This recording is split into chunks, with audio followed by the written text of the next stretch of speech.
তৎকালীন ম্যাজিস্ট্রেট চাঁপাইনবাবগঞ্জের ওয়াহিদুজ্জামান মোল্লা সে গুলি চালানোর নির্দেশ দেয়। সেই গুলি চালানোর ফলে 8 জন ভাই সেদিন শাহাদাত বরণ করে। এই সাধারণ জনগণের উপরে যারা কোরআন প্রিয় মুসল্লি, যারা কোরআনের জন্য মিছিল বের করেছে, তাদের উপর লাঠিচার্জ করে। এই 11ই মেকে পবিত্র কোরআন দিবস হিসেবে পালন করে আসছে। 1985 সালে এপ্রিল মাসের 12 তারিখ ভারতে পদ্মপল চোপড়া এবং শীতল সিং নামে 2 জন লোক আল কোরআনুল কারিমকে বাজেয়াপ্ত করার জন্য কলকাতা হাইকোর্টে রিট করে। কি হয়েছে? মিনিস্টার ফ্রিজ কিনে হাম্বা জিতেছে। মিনিস্টার ফ্রিজ কিনুন, হাম্বা জিতুন, আরো আছে আকর্ষণীয় উপহার। এবং হাইকোর্ট তাদেরকে এফিডেভিট প্রমাণ সাব্যস্ত করার জন্য আদালতকে হাইকোর্ট সে নির্দেশনা দেয়। এবং এর প্রেক্ষিতে বাংলাদেশে তৌহিদবাদী কোরআন প্রিয় মুসলমান আন্দোলন গড়ে তোলেন কোরআনের বিরুদ্ধে অবমাননা। কিন্তু দেখা যায় 10ই মে যখন বাইতুল মোকাররম থেকে মিছিল বের হয় কোরআনের পক্ষে, সরকারের পুলিশ বাহিনী কোনো ধরনের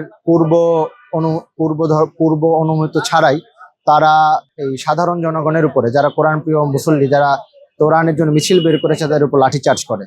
এই লাঠিচার্জের প্রতিবাদে 11ই মে চাঁপাইনবাবগঞ্জে তৌহিদি জনতা আবার মিছিল বের করে। কিন্তু সেই তৎকালীন ম্যাজিস্ট্রেট চাঁপাইনবাবগঞ্জের ওয়াহিদুজ্জামান মোল্লা সে গুলি চালানোর নির্দেশ দেয়। সেই গুলি চালানোর ফলে 8 জন ভাই সেদিন শাহাদাত বরণ করেন, যার মধ্যে 4 জন শিবিরের সাথী, কর্মী এবং সমর্থক ছিলেন। এবং এর বাইরে 1 জন ভাই রিকশাওয়ালা ছিলেন।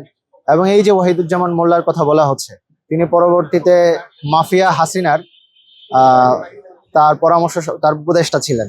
ফলে এই যে আমরা দেখি যে বাংলাদেশে সেকুলার এস্টাবলিশমেন্টের মধ্যে ইসলামের প্রতি যে বিদ্বেষ, এইটা তাদের একটা চিরাচরিত অভ্যাস।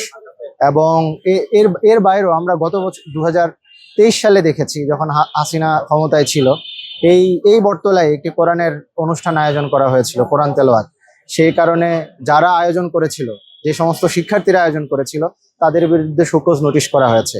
সেই একই রমজানে, প্রথম রমজানে ক্যাম্পাসগুলোতে ইফতার নিষিদ্ধ করা হয়েছে। এই বাংলাদেশে কোরআনের বিরুদ্ধে এই ধরনের এবং ইসলাম প্রিয় মুসলমানদের বিরুদ্ধে এই ধরনের রাষ্ট্রীয় নীতি আমরা দেখে এসেছি।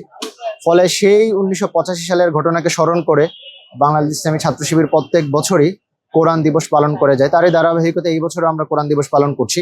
আমরা বাংলাদেশ ইসলামী ছাত্র শিবির ঢাকা বিশ্ববিদ্যালয় শাখার পক্ষ থেকে বটতলায়, যেহেতু বটতলার একটা সিগনিফিকেন্স আছে এই অর্থে যে আমরা যখন 2023 সালে যখন বটতলায় কোরআন তেলাওয়াত করা হয়, সেই কোরআন তেলাওয়াতকে বাধা প্রদান করা হয় এবং তার জন্য শোকজ নোটিশ করা হয়। ফলে এইটার সাথে কোরআনের এক ধরনের সিগনিফিকেন্স আছে। ফলে এই জায়গায় আমরা এই বছর কোরআন সন্ধ্যা আয়োজন করেছি।